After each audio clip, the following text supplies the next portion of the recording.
All right, if you're a law student, let's be honest. Public international law can feel kind of weird, right? It's this whole area of law that doesn't have a world police force or a single global government, and that can make it feel a little squishy.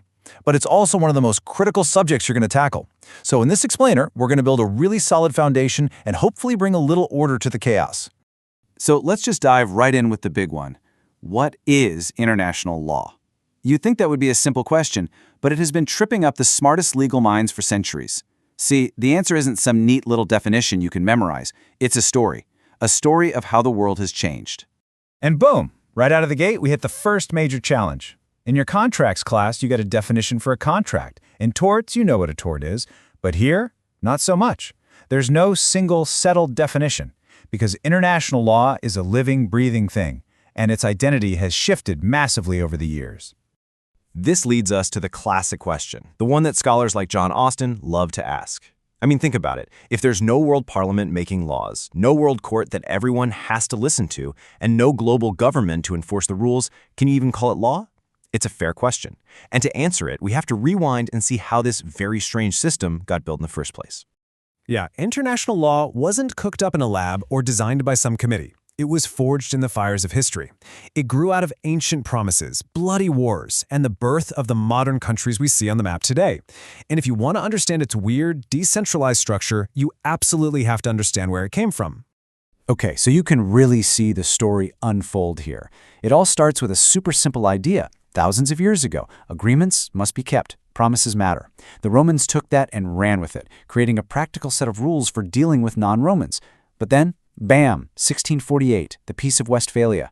This is a huge turning point. It's where we get the idea of states as we know them, sovereign, independent, equal. Fast forward a couple centuries, and you get this philosophy called legal positivism, which basically says law is whatever states agree it is. And that cements the classic view. International law is a club created by states, and exclusively for states. So that's how the system was built, piece by piece, over thousands of years. But now, let's look at how the definition itself changed right along with it, because as the world got more complex, so did our ideas about what this law was for. Check this out. This is one of the first formal stabs at a definition, and it's from Jeremy Bentham, the guy who literally invented the term international law. And look how simple and narrow it is. It's just a set of rules for how states get along with each other. That's it. Full stop. Then you get Professor Oppenheim's definition, and this one was a huge deal for decades. It was the standard. He builds on Bentham's idea, but gets more specific. He says, okay, where do the rules come from? Well, they come from custom, how states behave, and from treaties. But notice, it's still all about states, and it's all based on their consent. And this slide just lays out the massive shift in thinking perfectly. The classical view was totally horizontal. It was a law strictly between states. But the modern view, it's different. It acknowledges new players on the field, like the UN, and even individuals like you and me. And it accepts that sometimes international law can operate above a state, especially when it comes to things like human rights. And this is where things really start to open up thanks to definitions like this one from J.G. Stark.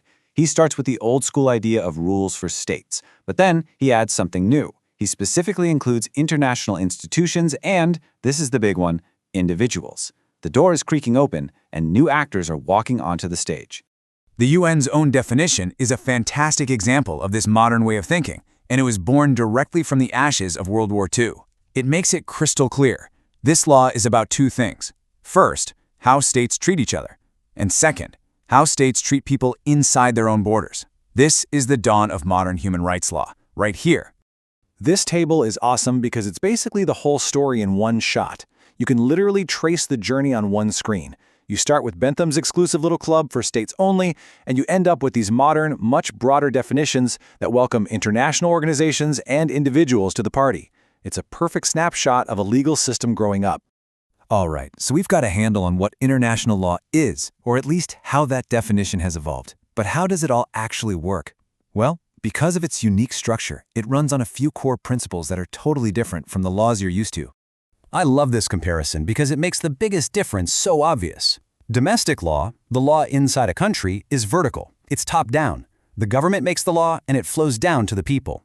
But international law, it's horizontal. It's a system of equals with no single boss. The states that create the law are also the ones subject to the law. And that one simple fact explains pretty much everything that follows. So, if the system is flat, how do rules even get made?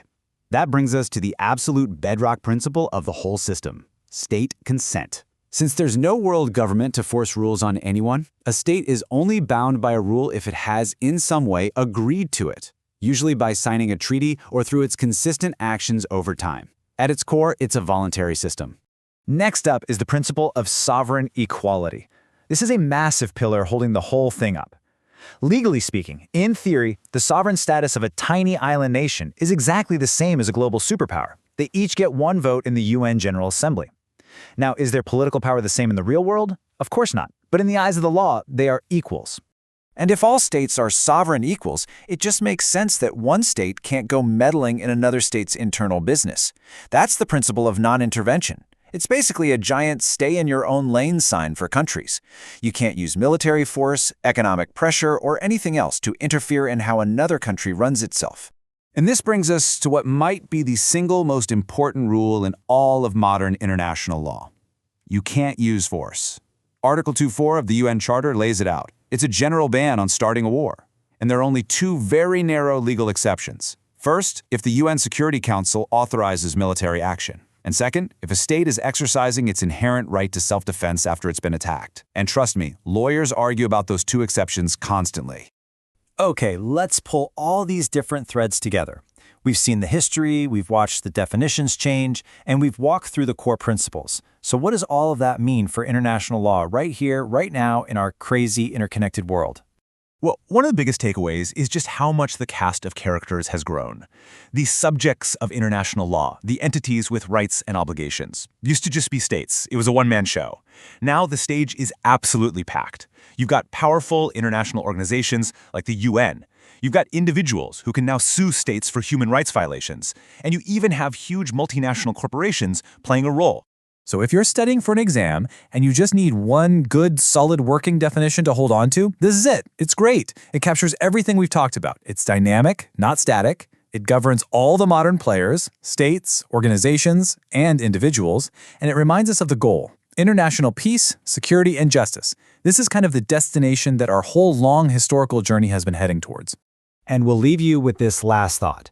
International law has never, ever stood still. It's always changing. It changed to deal with a world of empires, then a world of nation-states, and now a globalized world. So the big question for your generation of lawyers is this: as we face down huge new challenges that don't care about borders, things like climate change or cyber warfare, what's the next evolution going to look like? How will this definition change next?